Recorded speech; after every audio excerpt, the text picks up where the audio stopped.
Navier-Stokes equations.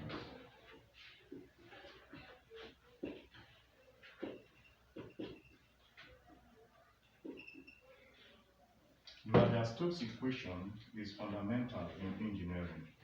So the first directional implication of x-axis with the conditions such as density and the frictional effects and the axis of related to u, v, and w, and we have rho into partial u, partial t, plus u, partial x, plus v, partial u, partial y, plus w, partial u, partial z.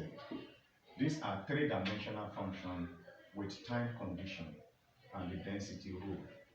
So this is equal to mu, the frictional condition, partial square of u with respect to partial x squared, partial square of u with respect to partial y squared, plus partial square of u with respect to partial z squared. Now we also resolve rho with function of x, that's partial derivative of f with respect to x. So this is a Navier-Stokes relationship which can be compressed as rho into partial u, partial t, which is same as the velocity, plus u, in some quarter you can write it as u subscript x, plus v, u subscript x, plus w, u subscript z. This is actually on the y-axis, and this is equal to mu nabla square of u plus rho function of x. This is for x direction, and that is why you have this resolution with x. Mind you, we are having three coordinate system: the u, the v, and the w, the three coordinate system. So Navier-Stokes has a tripartite relationship. The compression of nabla square or del square or vector operator was connected to Stokes theorem, which deals with second partial derivative of nabla. Now, what we progress to also see in the aspect of y-axis is rho into v, partial v respect partial t, plus a function of u, partial v subscript x, plus v, partial v respect y-axis, then plus w, partial v respect z-axis.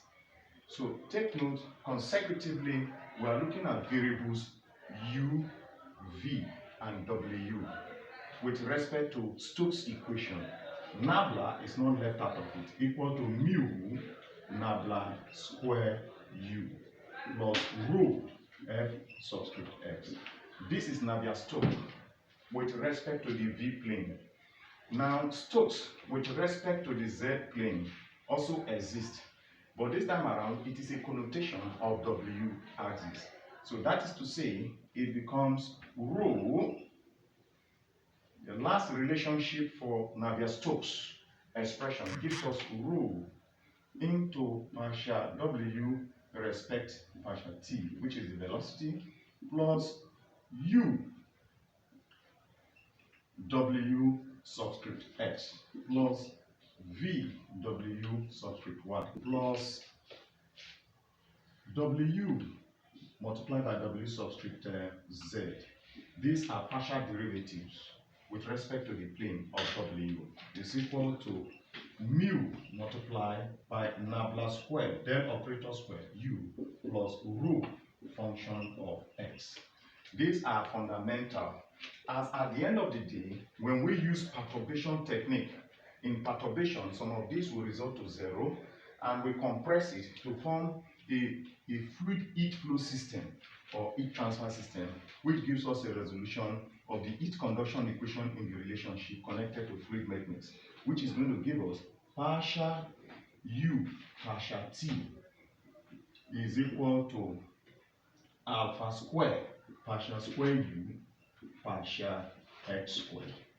If we choose to take off y-axis and w-axis, this becomes an heat conduction equation that can be resolved from the Stokes relationship, and this can also be written as alpha square nabla function of x comma t is equal to partial u partial t.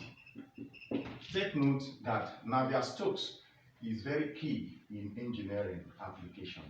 The genesis of this is all about the axial relationship, which is the I cap partial square of x squared. Now, when this is multiplied twice as a dot product with I, it gives us partial square of u partial x squared in double multiplication as a dot product. So that is to say, we consider the divergent theorem and not the Court theorem in vector analysis. So Navier-Stokes is very key. So this is the analysis. Subsequently, we progress and use it to solve calculations.